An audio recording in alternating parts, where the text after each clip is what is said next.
Selamat datang di channel ini. Sebelum cerita dimulai, pastikan lampu kamar sudah redup. Gunakan headset, dan pastikan kamu tidak sendirian jika berani. Cerita yang akan kamu dengarkan malam ini adalah kisah horor fiksi. Tentang sebuah ronda malam yang seharusnya menjaga keamanan. Namun justru membuka pintu menuju teror yang tidak seharusnya terbangun. Tidak semua yang ikut ronda benar-benar pulang ke rumahnya. Inilah kisah ngeronda yang menakutkan.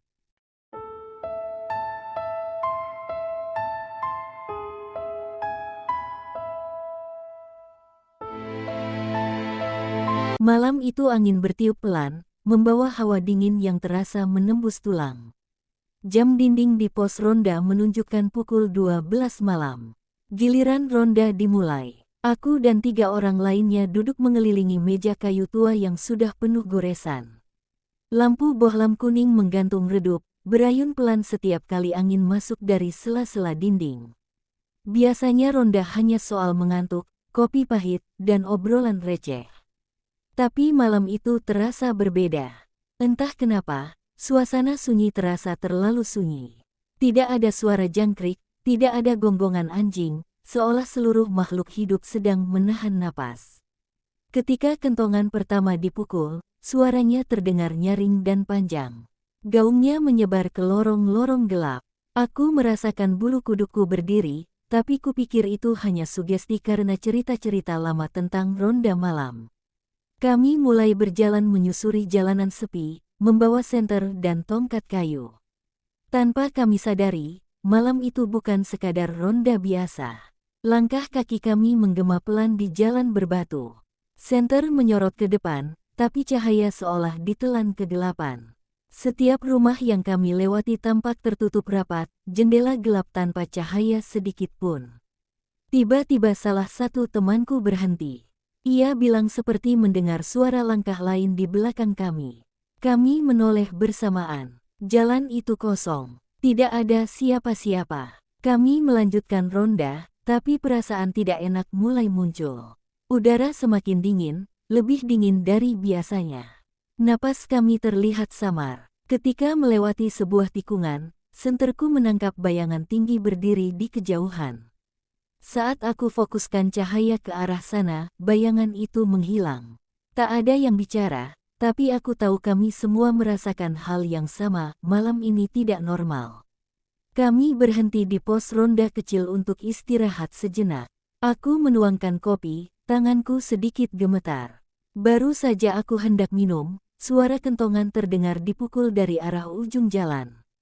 Tok, tok, tok. Padahal, jadwal pukul kentongan hanya kami yang pegang. Kami saling pandang. Salah satu dari kami berinisiatif mengecek. Kami berjalan perlahan ke arah suara itu. Semakin dekat, suara kentongan semakin pelan, seolah menjauh. Saat kami sampai di ujung jalan, kentongan itu tergantung diam, bergoyang pelan, tanpa ada siapapun. Angin berhenti bertiup, suasana benar-benar sunyi. Saat itulah kami mulai sadar, ronda malam ini tidak sekadar menjaga keamanan.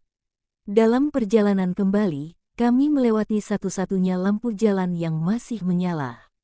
Di bawah lampu itu, berdiri sosok manusia membelakangi kami. Kami memanggilnya, mengira itu warga yang keluar rumah. Tapi sosok itu tidak menjawab. Tubuhnya diam, terlalu diam. Ketika kami mendekat, bau tanah basah tercium kuat. Sosok itu perlahan menoleh. Wajahnya pucat, matanya hitam pekat tanpa putih. Senyumnya terlalu lebar. Tanpa suara, lampu jalan mati. Kami berlari tanpa menoleh ke belakang. Jantungku berdetak keras, telingaku berdenging. Aku hanya tahu satu hal, kami baru saja melihat sesuatu yang bukan manusia. Kami kembali ke pos ronda dengan napas terengah-engah. Tapi saat kami sampai, pos itu terlihat berbeda. Dinding kayu tampak lebih tua, lapuk, dan berjamur. Meja di tengah pos penuh debu, seolah sudah lama tak digunakan. Jam dinding berhenti di pukul 12 tepat. Kami panik. Salah satu temanku berteriak memanggil nama kami sendiri, seolah takut kami menghilang satu persatu. Tiba-tiba terdengar suara langkah kaki mengelilingi pos, pelan tapi teratur. Tok, tok, tok. Seperti orang ronda, tapi bukan kami. Dari luar pos, terdengar suara berbisik. Suaranya banyak, bercampur jadi satu.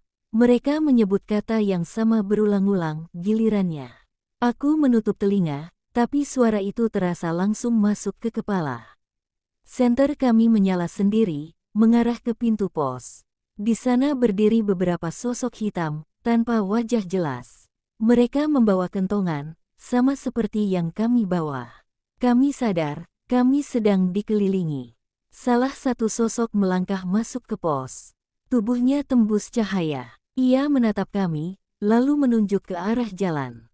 Di kepalaku muncul gambaran orang-orang yang dulu ronda, yang tak pernah pulang. Mereka terjebak, mengulang ronda setiap malam. Sosok itu seolah menawarkan pilihan. Ikut ronda selamanya, atau mencoba kabur dengan risiko yang tidak diketahui.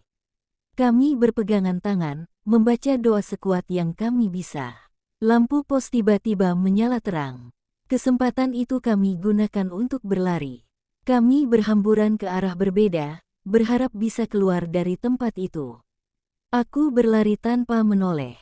Suara kentongan terdengar semakin cepat di belakangku. Nafasku terasa panas, kakiku hampir menyerah. Saat aku jatuh, tanganku menyentuh tanah basah. Aku menutup mata, pasrah. Aku terbangun di pos ronda. Matahari pagi menyinari wajahku. Pos kembali normal. Jam dinding berjalan seperti biasa. Satu persatu temanku datang. Wajah mereka pucat, mata mereka kosong. Kami selamat, tapi tidak sepenuhnya. Salah satu dari kami tidak pernah datang. Di meja pos, terdapat satu kentongan tambahan. Itulah kisah ngeronda yang menakutkan. Sebuah cerita tentang malam, kewajiban, dan hal-hal yang seharusnya tidak ditemui manusia.